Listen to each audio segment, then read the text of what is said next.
Welcome to Freaked Out with your co-hosts, Liz and Landon. What's up, everybody?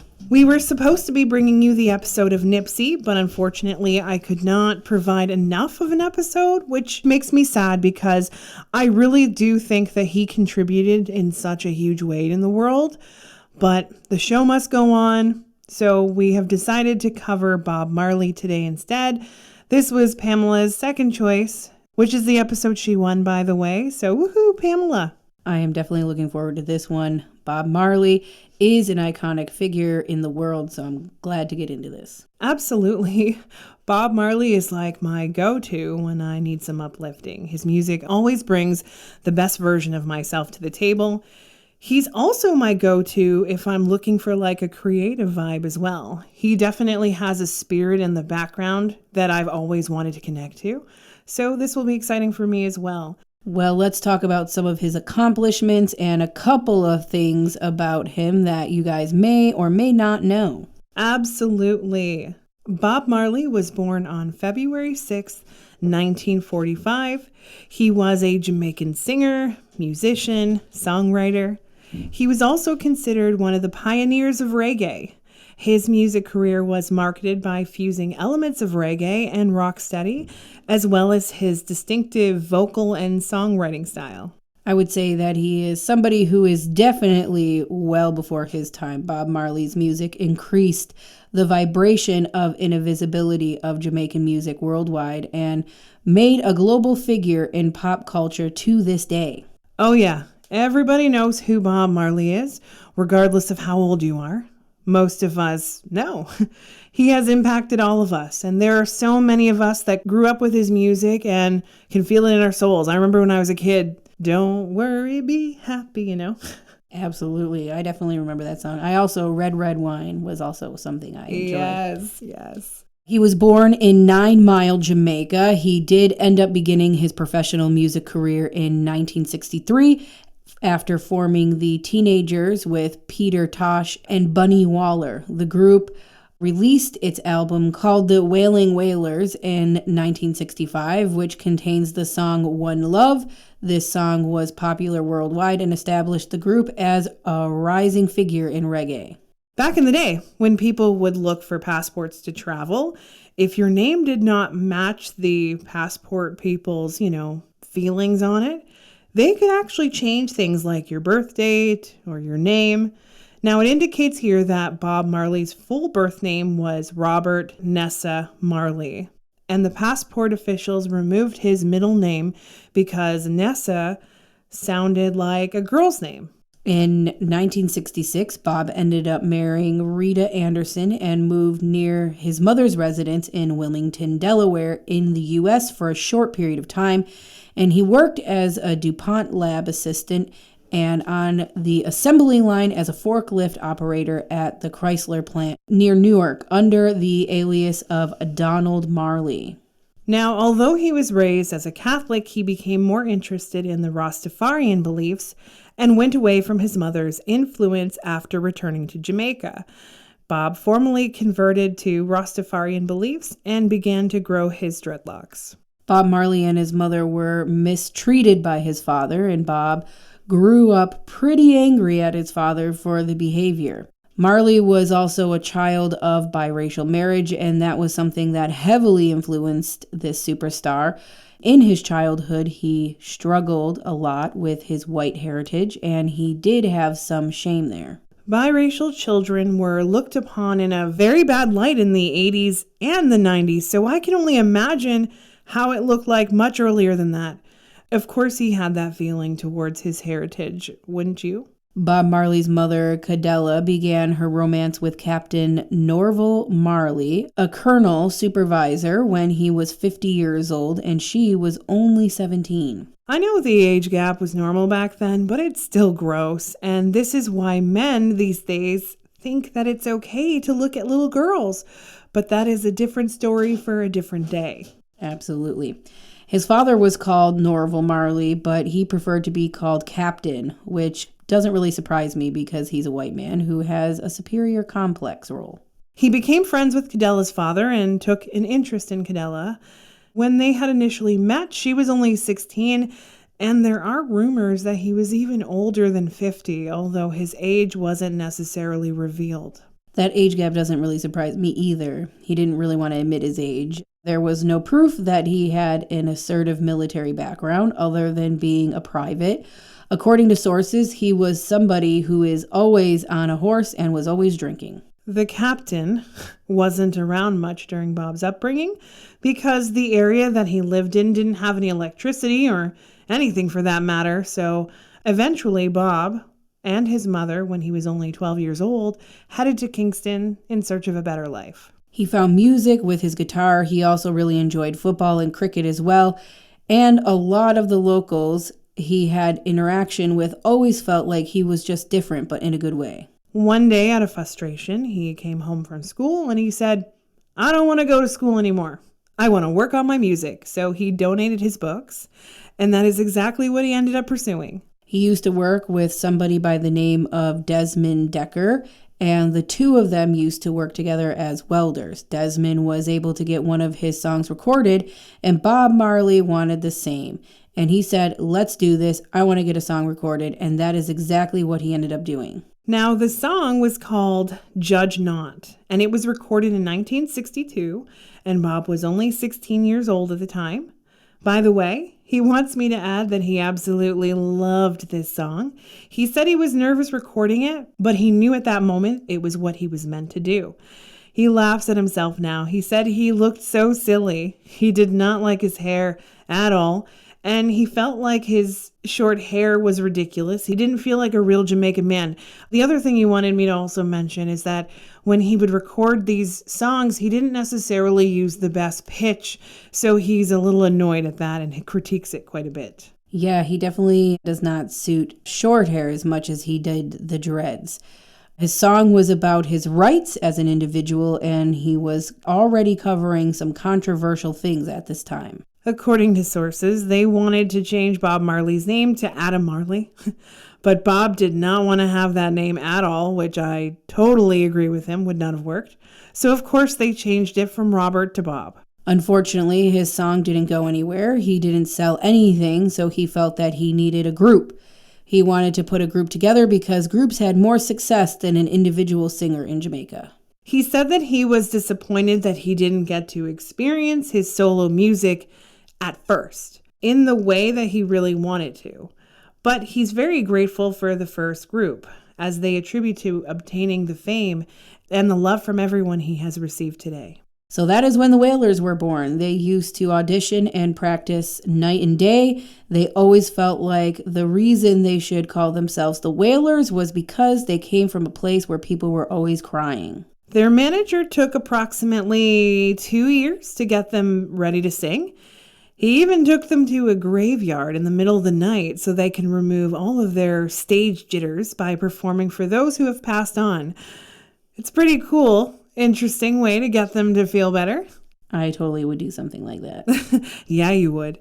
As we sit here talking about these beautiful memories of his, he laughs and he got so excited because in those moments he was just so unsure of these methods and thought his manager was cuckoo, and they all did. They all used to joke about it, but he's really grateful that he got that opportunity. Definitely. At the time, as things were progressing for him, the Jamaican people were celebrating their independence and they wanted their own Jamaican music. They had their own sound and wanted to make a big impression on the world, and they did. That independence from slavery was so incredibly important, and I can only imagine how they felt in those moments. The freedom they got to be free, no matter how poor, no matter how hungry. They had their music. And that is what made them get through the tough, hard times at that point. That is how Bob describes it to me. Their first release as a single was called Simmer Down, which was released in 1964. And boy, did they ever make an impact. There were people who would play this song on the jukebox over and over, constantly yelling out to each other, "Simmer down." I could only imagine these big movements in music and how much of an impact those moments in their life were and how this beautiful song came about.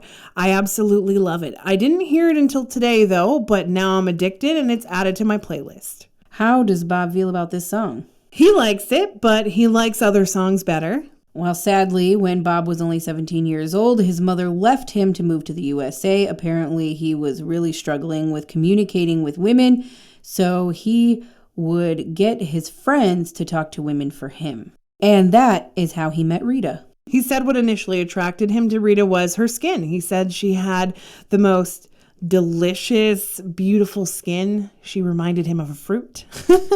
She had a nice jawline. He said her eyes were beautiful. He always admired her for a while, and he really had a hard time talking to her. So, yeah, he said some of his earlier music about love was in relation to his romance with Rita. He got more involved in the Rastafarian lifestyle, and from what I gather, the artists in the band never made as much money as the label or the studio, so he was making minimum wage or less than minimum wage. And right then, he ended up moving to the USA to Delaware. He shows me that he had to make this choice because he wanted to make big money, and he knew if he was popular enough in the USA, he could bring back the money and help himself and family and, honestly, the band again. He knew that he had the edge, and he felt like the world was ready for him. He had all the knowledge he needed, and he says that he learned a lot from his band. He doesn't take away from that at all. It was a hard decision for him to make. He believes that he could have actually gone a lot deeper with his group, and he wishes he had. It doesn't surprise me that when he went to meet his family on his father's side that he was rejected. And then he came up with the song, The Stone the Builder Refused. And definitely does that song have a lot of truth in it, even the way things worked out in his life. Such a powerful song. He said he smiled and nodded when he approached his family. When he was rejected, he said he took it all in and he knew that this could definitely be an outcome. He's glad he left that imprint on them as well. He said he haunted them for a while.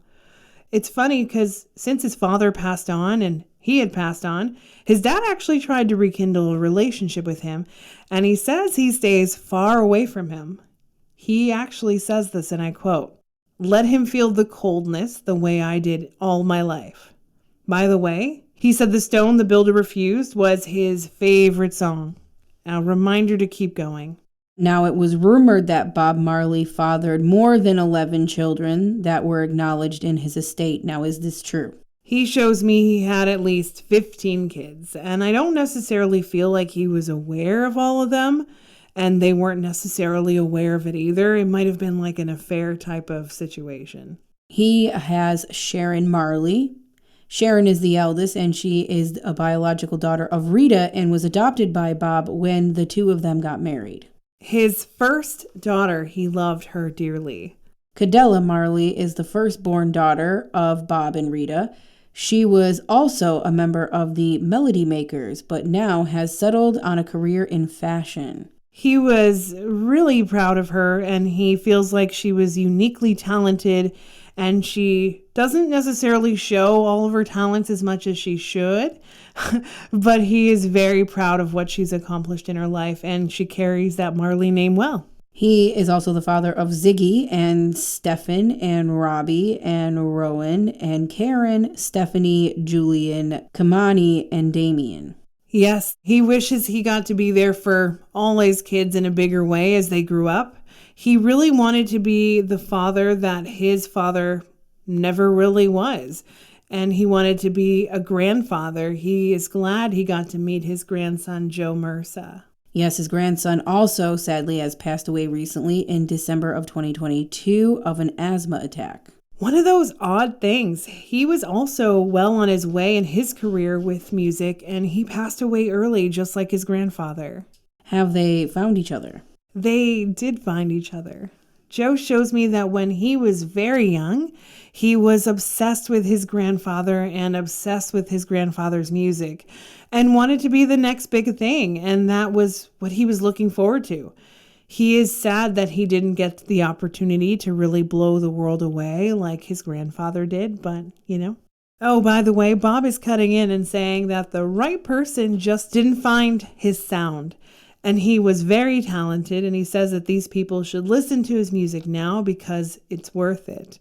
All of the children have beautiful music, and he's very proud of them all, which is also another reason he's glad he had so many kids.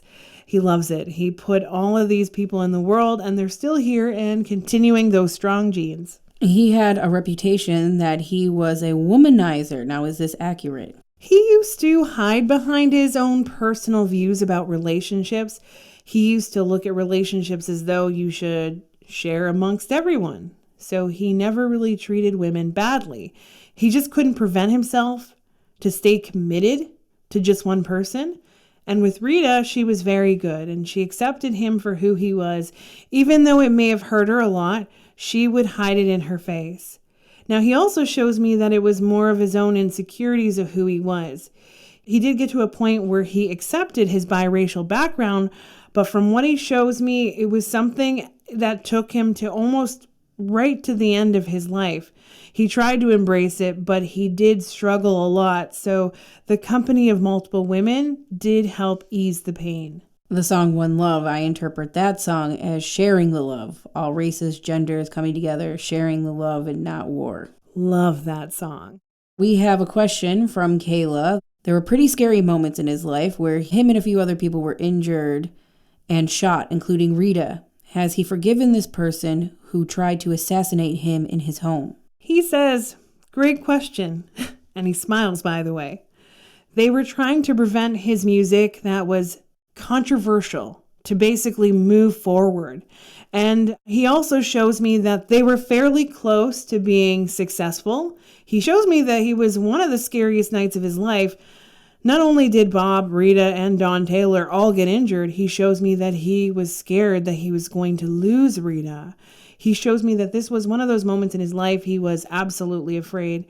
But he says he understands the politics behind it because they were very controversial. And back then, it was unheard of.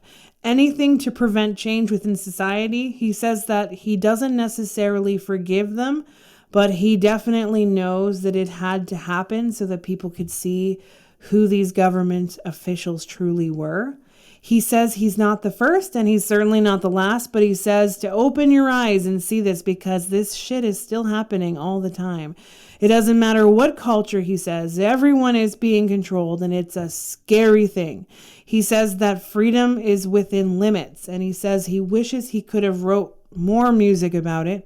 He says he has a lot of lyrics that he wish he could have shared with the world that he never got the opportunity to do. Sarah asks if he still hangs out with Janis Joplin. He laughs as he says this, but he says that him and Janis are still good friends, always have been, always will be. He says one day they will both come back and make their legacies all over again. He says that he wants to come back sooner rather than later, but there's still a few people that he's waiting for before that happens. He says, give it like 20 more years. We had a lot of questions asking about if he knew how inspiring his music actually was and if he's aware about all his achievements even after death. He knew that the moment he died, his music would live on. It was his plan. He keeps showing me he wanted his music to live past him. He has definitely made the world better from his grave. He says that he loves how much he impacts people. Even children, he loves that kids sing along to his music. He loves watching his grandkids. He loves watching his children. He says he feels like he left his mark on this earth because he knew he was going to die young. He said he had many moments in his life where he thought he was going to lose it, and it always made him work that much harder before it was all gone. And he really, really loves kids. Now I have a question. How does he feel about his unreleased music? Confrontation is the 13th and final studio album by Bob Marley and the Wailers, and the only one to be released in May of 1983, 2 years after Marley's death. Now, the songs were compiled from unreleased material and singles that were recorded during his life. Well, he was so grateful that people compiled his music for him and to have his album after he died. He said it did truly make him feel good and wants everyone to know that there are still music and songs out there that he has not released yet, that he's hoping one day it happens. I had seen somewhere in 2005 the song Lost was recorded shortly before he died, and a previously unreleased track called Slogans was found in 2005, and both of these songs will be released as singles and in a contemplation album called Africa Unite the Singles Collection. It was also believed that this song was recorded by Bob in a bedroom in Miami in 1979. So how does he feel about that? From what he shows me, he's happy that the family and the album and the record label all have these plans to do these things, but they are still hesitant to do so. They don't want to disrespect him, but he also shows me he wants it out there. Now, his son Ziggy found a tape with unreleased songs also called Jailbreaker, Vixenation, Jump Them Out of Babylon, and Pray For Me. Does he want these songs also to be released? He really does. He wants them to be cleared up and put out there and maybe edited a little bit, but he wants his family to know it would not make him unhappy. It would actually make him very happy. Maybe if one of his kids puts their own musical taste on it. Good point. Now, Jessica asks, I would love to know, is the weed up in the good place as good as it is down here? Now, from what he shows me, he has a green thumb and he knows exactly how to make it beautiful. He says it's like an art, and he says that the world legalizing marijuana little by little just goes to show everyone that it is not as bad as everyone initially thought. He said there was a lot of time that he would smoke, and all these ideas would just come forward. He says the music would unlock, and those little things that made him stuck would become unstuck. He said he's glad people are embracing that too, and he says to tell everyone that it is very special, including where he is. I feel like he makes his own, and he says it's magical. And by the way, I did want to also add in here, he is referencing that his music is also magical. So he says that he guarantees that if anyone throws on his music and lets it flow, the creative juices will come flowing. I definitely bet it's magical up there. Is there anything else that he would like to share today? Yeah, there is. It's actually something he had said to me earlier in the day, and he is banking on a beautiful movie to come out someday with some people connected to his family maybe, and something that is very similar to him and his talents and, you know, the beginnings of his life, the end of his life, all of the crazy crap going on in his life. He wants to show everybody that. Now, there actually is some things currently in the works. There is an untitled Bob Marley biopic, and it says 2024. So I'm going to assume that maybe that is something potentially to be put into a movie. Wow, it's kind of funny that this is something he wanted. He had no idea about it either, neither did I. So I'm glad that could potentially happen. I'm predicting, yes, it's going to happen and somebody's going to do an excellent job.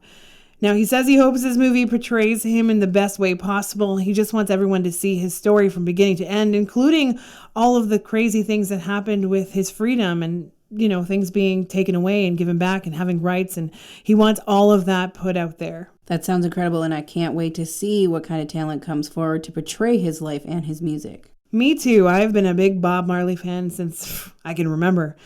It's just a feel good. He always has a way to, you know, when my day's kind of crappy, to throw on his music and then just remind myself, you know what? Yeah, everything is going to be all right. It's going to be okay. We can do this, you know?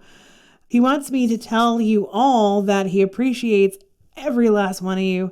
He has had so much love for the world, and he knows that there's a lot of crazy things going on in the world still to this day.